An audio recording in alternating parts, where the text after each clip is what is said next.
От истока до устья – такое название носит книга, в которой описано величие реки Алдан. Ее автор Александр Павлов. Изучая реку, автор обнаружил, что указанная в справочниках длина реки не соответствует действительности. Продолжит тему Татьяна Вахнина.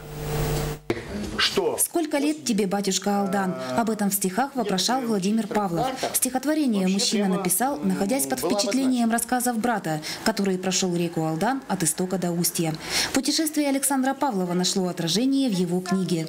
Несколько экземпляров автор подарил Алданской библиотеке имени Некрасова. Алданская земля славится не только своими богатыми недрами, но и людьми.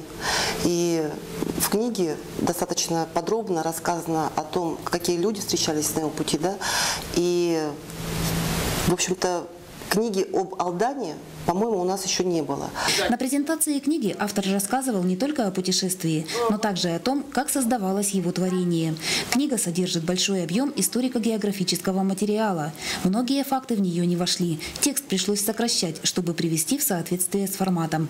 Ну не все же могут путешествовать. Сел, прыгнул на первое попавшееся средство и куда-то помчался, поехал. У одного дела, у другого там болячки, у другого мало ли.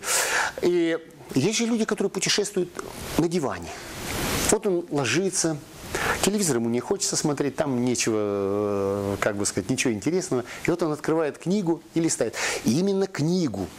По образованию Александр – инженер-судостроитель. Путешествует и создает книги для души. «Алдан. От истока до устья» – его 4-я книга в серии о реках Якутии. В целом Александр Павлов является автором более чем 50 книг. В планах у писателя взятие курса на Вилюй. Татьяна Вахнина, Сергей Шипачев, Дмитрий Заливин, НВК «Саха», Алдан.